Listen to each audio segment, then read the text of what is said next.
பரசவ வெல்லமும் காந்தமும். எல்லையற்றது நீங்கும் நீக்கமர நிறைந்துள்ள வெளியின் தன்மாற்ற வெளிப்பாடே இப்பிரபஞ்சம். நாம் வாழுகின்ற இப்பிரபஞ்சம் மட்டுமன்றி அதற்கப்பாலும் எல்லையற்று விரிந்த பேரறிவாகவும் பேராற்றலாகவும் எங்கும் நிறைந்த அரூபமாக இறையாற்றல் நிறைந்திருக்கிறது. வெளிக்கு உருவமில்லை, ஆனால் வெளியில் எத்தனை உருவங்கள்! மண், மரம், மனிதன் என்பன அரூபத்தின் உருவ வெளிப்பாடுகளே. உருவமில்லாத ஒன்று எத்தனை உருவங்களாக வருகிறது என்று உணர்ந்த நிலையில் உருவன்றியே நின்று உருவம் புனைக்கும் கருவன்றியே நின்றுதான் கருவாகும் என்றார் திருமூலர். அனைத்து பொருள்களிலும் உள்ளும் புறமுமாக நிறைந்திருப்பது இறைநிலையாகும். உள்ளும் புறமுமாய் உள்ளதெல்லாம் தானாகும். வெல்லம் ஒன்றுண்டாம், அதனை தெய்வம் என்பார் வேதியரே என்ற பாரதியாரின் மொழியிலுள்ள வெல்லம் என்பது பெருவழியான தெய்வமேயாகும்.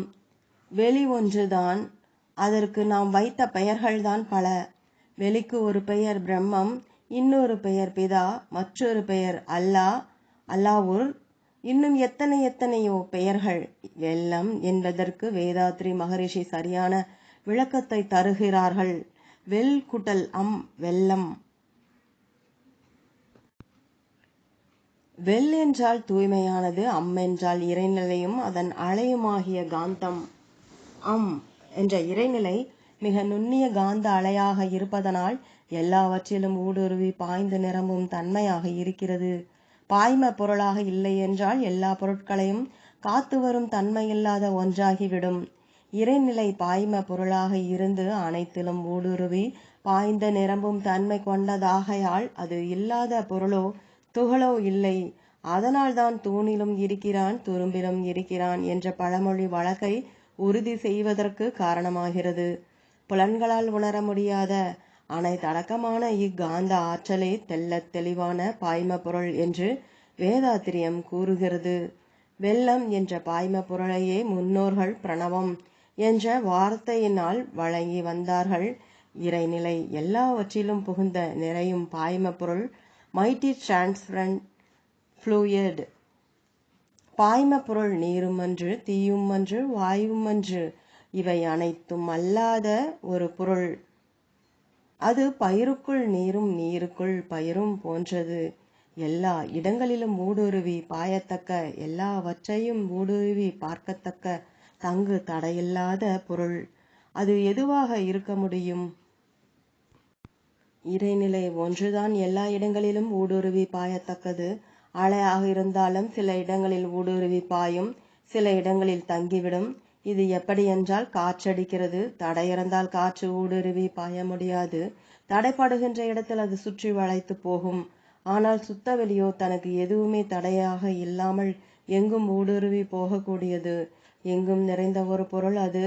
இதைத்தான் தாயுமானவர் அங்கெங்கெனாதபடி எங்கும் பிரகாசமாய் நீக்கமர நிறைந்த பொருள் என்று சுத்தவெளியை வர்ணிப்பார். ஆதலால் தான் தெய்வத்தின் எங்கும் நிறைந்த தன்மையை வெல்லம் என்று குறிப்பிட்டார் பாரதியார். மேலும் எந்த பொருளையும் ஊடுருவி செல்ல அனுமதிக்கும் சுத்த வெளி. பயிருக்குள் நீரும் பயிரை சுற்றிய நீரும் இருப்பது போல் உள்ளும் புறமுமாய் இருப்பது சுத்த வெளியே. இதை தெளிவாக விளக்குகிறார் பாரதியார். இந்த சுத்தவெளி எத்தகையது என்பதை உணர்ந்தவர்கள், அறிந்தவர்கள் அதை வார்த்தைகளால் விளக்க முடியாமல் தவித்தனர். அதற்கேற்றவாறு நல்ல வார்த்தைகளும் தமிழ் மொழியில் அதிகம் அப்போது உருவாகவில்லை. அதனால்தான் உலகம் அதனை தெரிந்து கொள்ளாமல் இதுவரையில் தளர்ச்சி நடையில் இருந்திருக்கிறது. சுத்த வெளிக்கு highly transparent mighty divine fluid என்று அதற்கொரு பெயர் வைத்தார் வேதாத்ரியார். பாரதியார் தனது கவிதைகளில் 2 இடங்களில் வெல்லம் என்று குறிப்பிடுகிறார். உள்ளும் புறமுமாய் உள்ளதெல்லாம் தானாகும். வெல்லம் ஒன்றுண்டாம், அதனை தெய்வமென்பார் வேதியரே. காணுவன நெஞ்சில் கருதுவன உட்கருத்தை, பேணுவன யாவும் பிறப்பத்தக்க வெல்லத்தே எல்லை. பிரிவற்றதுவாய் யாதெனும் ஓர் பற்றிலதாய், இல்லை உணரென்று அறிஞர் என்றும் மயல் எய்துவா. வெட்டவெளியாய் அறிவாய் வேறு பல சக்திகளை கொட்டு முகிலாய் அணுக்கள் கூட்டி பிரிப்பதுவாய். நித்த சிவ வெள்ளம் என்னுள் வீழ்ந்து நிரம்புது என்றுள் சித்தமிசை கொள்ளும் சிரத்தை ஒன்றே போதுமடா. பாரதியாரின் பரசிவ வெள்ளம் என்று பரசிவ வெள்ளம் என்ற தலைப்பில் பாரதியார் பாடியுள்ளார். பாரதியாரின் பரசிவ வெள்ளம் என்ற கவிதையை தன்னுடைய கையெழுத்தில் எழுதி பார்த்து படித்து ரசிப்பது மட்டும் அன்றி அந்த பாடலை பற்றி தனது அருளறையில் வேதாத்திரியார் அடிக்கடி குறிப்பிடுவதுண்டு. பாரதியாரின் தத்துவத்திற்கு மகரிஷியின் விளக்கம். பிரபஞ்சம் முழுவதும் இயங்கிக் கொண்டிருப்பனவற்றின் பொருள் நிலை எது, நிகழ்ச்சி நிலை எது? ஆப்பிள் பழம் என்பது பொருளா நிகழ்ச்சியா? ஐம்புலன்களால் காணப்படும் உணரக்கூடிய அனைத்தையும் பொருட்கள் என்றுதான் சொல்லுவோம். அது மொழி வழக்கு. தோற்ற பொருட்கள் அனைத்தும் பொருள் எனக் கொள்வது சாதாரண மனப்போக்கு.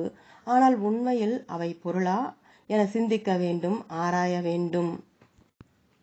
உருவம் மலர்தான், உட்பொருள் உணர விண்ணெனும் நுண்ணணுவே. அருவம் ஆதி அசைந்த நிலை, அணுமுதல் அகண்ட பேரண்டம். புலனறிவை தாண்டி விண்ணறிவுக்கு போக வேண்டும். பழத்தை நெருப்பில் போட்டால் எரிந்து சாம்பலாகிவிடும். பழம் என்ற காட்சி மறைந்துவிட்டது. அப்படியானால் பழம் என்பது அணுக்கள் இணைந்த ஒரு காட்சி நாடகம். பழத்தில் நின்ற அணுக்கள் அழிந்துவிட்டதா என்றால் இல்லை. அணுக்கள் என்பது நுண்ணியக்க மூலக்கூறான இறைத்துகளின் தொகுப்பு. இறைத்துகளோ இறை நிலையின் பின்னம் ஆகும். இசைந்து கொண்டிருக்கும் பொருட்கள் அனைத்தும் தன்னுடைய நிலையில் மாறிக்கொண்டே இருக்கின்றன. அதனை நிகழ்ச்சி என்கிறோம்.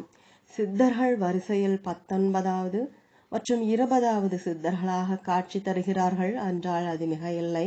நம்மோடு வாழ்ந்து உரையாடி ஞான விளக்கம் தந்த சித்தர்கள் பாரதியும் வேதாத்ரியும் ஆவார்கள். வாழ்க வளமுடன்.